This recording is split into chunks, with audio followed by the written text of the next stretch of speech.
Dans cette vidéo, nous allons parler de la routine de l'empathe. Alors, toute personne qui a un don d'empathie, donc un don ésotérique d'empathie, va avoir besoin de se créer une routine. Pour savoir un peu quelles sont les différences entre les différents types d'empathie et ce à quoi ça sert réellement, je vous invite à voir les vidéos que j'ai déjà enregistrées et qui sont déjà sur ma chaîne. Donc, une personne qui est empathe va se créer une routine qu'elle va pouvoir appliquer matin et soir, mais aussi aux besoins. Alors, par routine, je parle de s'ancrer, de se recentrer, je parle aussi de se purifier et de se protéger. Alors, ce sont des méthodes qui seront utilisées couramment par une personne qui est empathe parce qu'elle en ressent plus le besoin que d'autres personnes qui ont d'autres dons. Alors, quand on ressent facilement les émotions des gens et les énergies ambiantes, eh bien, il faut se créer son propre espace vital où on se sent bien. Et ce type de méthode va grandement aider à le faire. Alors, par exemple, si vous allez à un enterrement, vous allez déjà savoir quoi faire.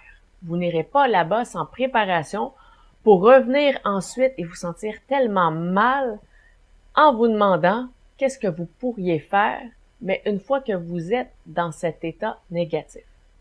C'est beaucoup plus facile de partir d'un état positif protégé que de se libérer une fois qu'on est tombé dans les énergies négatives. Dans le cas de l'empathe, on peut dire qu'il vaut mieux prévenir que guérir. En fait, c'est plus facile. Ça se fait très bien, mais c'est plus facile de prévenir que de guérir.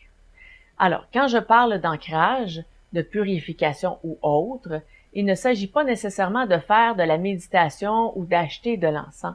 Vous n'avez pas à acheter de l'encens en quantité et d'en faire brûler à tous les jours ou en faire brûler à chaque matin, à chaque soir ou à chaque événement où vous allez, mais il y a plein de méthodes pour faire l'ancrage, la purification et ainsi de suite.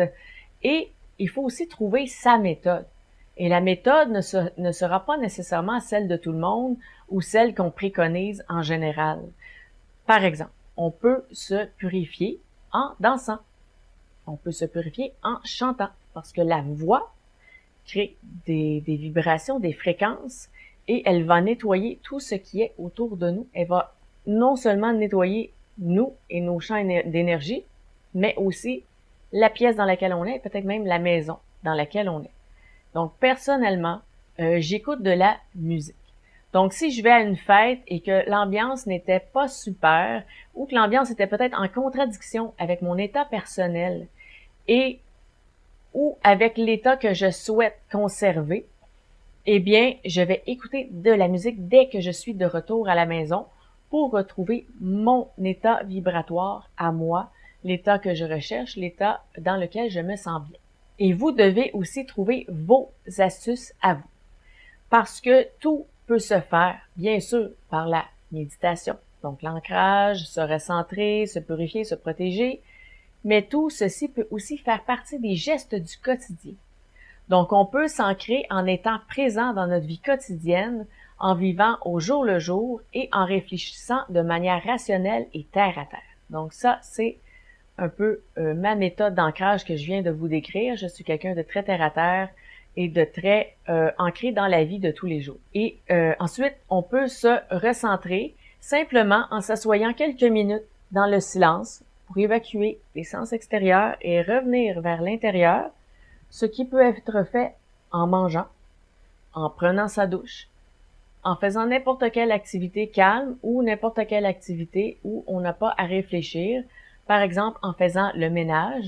Donc déjà, en faisant le ménage, on va nettoyer la maison, mais on peut en profiter aussi pour se purifier nous-mêmes. Donc, on met l'intention qu'on veut aussi se nettoyer et on va tout nettoyer en même temps parce que c'est toujours l'intention qui a le pouvoir et qui agit sur les énergies. Et c'est encore plus important pour l'empathe de prendre du temps chaque jour pour se recentrer, pour comprendre ses propres émotions afin de tracer la limite entre ses émotions et celles des autres.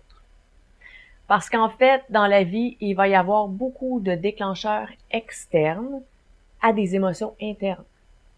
Donc ici, on peut avoir de la difficulté à comprendre la différence entre être affecté par l'externe, par des déclencheurs, qui activent des choses en nous, donc des choses qui nous concernent, des émotions qui nous concernent et qui ne concernent pas l'autre.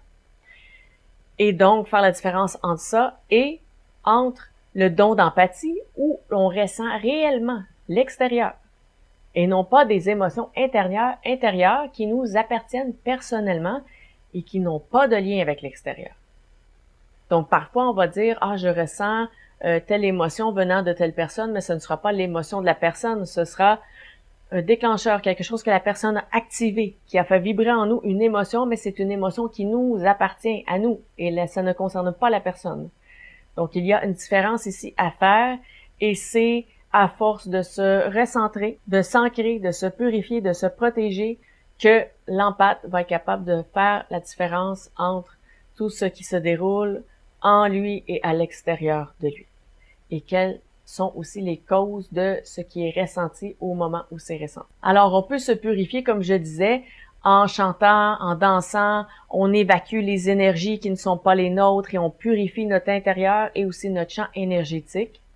On peut aussi se protéger dans une méditation, une visualisation, l'activation de runes ou de talismans, ou simplement sur le fait, là, maintenant, par une prière à nos guides et nos anges gardiens. Donc, comme vous voyez, ce que je vous suggère comme routine, c'est à vous de la définir parce que vous devez trouver vos méthodes. Vous devez trouver de quelle façon vous allez procéder pour vous purifier lorsque vous avez ressenti quelque chose et que ça ne vous plaît pas, que vous avez besoin de vous nettoyer. Il y a plein de façons de se purifier dans l'énergie. Donc, il n'y a pas une seule méthode. Je ne vais pas vous dire, prenez tel encens, par exemple, la sauge, on connaît bien. Je vais pas vous dire, prenez absolument, faites brûler de l'encens de sauge. Vous le faites si vous voulez. Ça peut fonctionner. Et pour une autre personne, ça fonctionnera peut-être moins bien. Et ça prendra une autre méthode, mais c'est à vous de définir toutes vos méthodes, toute votre routine pour vous recentrer et ainsi de suite. Donc, le mieux, c'est d'avoir déjà ces astuces en main et de les appliquer au quotidien. Donc, le matin, on le fait, et bien sûr, pour prévenir, surtout si on sait qu'à notre travail, il va y avoir des gens qui pourraient affecter notre humeur. Donc, dans ce cas-là, c'est peut-être pas seulement juste pour les personnes empathes, mais pour toute personne. On peut être affecté par l'humeur des autres et les commentaires et tout ça. Donc, si on a une petite routine comme ça, spirituelle, ça va nous aider. Bien sûr, pas besoin d'être empathe pour utiliser ces méthodes. Et on va le faire aussi, notre routine le soir, donc pour se nettoyer de ce qu'on a pu recevoir durant la journée, pour pas garder tout ça avec nous et pour peut-être pas dormir non plus avec ça durant la nuit, garder ça sur nous. Alors, c'est simplement une préparation et une hygiène énergétique, une sorte de routine de vie spirituelle, si on veut. Et lorsqu'on aura une mauvaise nouvelle, un événement soudain comme un accident ou autre, eh bien, on saura déjà quoi faire. Parce qu'on est habitué à utiliser nos méthodes et on est habitué à revenir vers soi et à se retourner et à retourner dans notre énergie positive et notre auto-vibratoire. Voilà. Alors, si vous avez des questions, des commentaires, je vous invite à les laisser au bas de la vidéo. Ça pourra peut-être me permettre, ça pourra peut-être m'inspirer de nouvelles vidéos sur le sujet de l'empathie, donc de nouveaux thèmes ou de nouveaux aspects peut-être à explorer en ce qui concerne l'empathie. Si vous avez aimé, je vous invite à cliquer sur j'aime parce que je calcule les j'aime pour savoir quel type de vidéo vous intéresse le plus. Si vous pensez que ces notions pourraient aider quelqu'un qui se pose des questions justement sur son don d'empathie, je vous invite à lui partager la vidéo. Peut-être que ça pourra l'aider dans ses réflexions. Et si vous n'êtes pas déjà abonné, eh bien, il est possible qu'il y ait d'autres vidéos sur le sujet de l'empathie. Je crois que j'ai quelques petites notes dans mon ordinateur et selon vos questions, commentaires et tout, peut-être que ça me donnera d'autres idées aussi. Donc, si vous n'êtes pas déjà abonné, je vous invite à le faire. Comme ça, vous serez avisé lorsque d'autres vidéos sortiront. Et d'ici à ces prochaines vidéos, je vous dis à bientôt!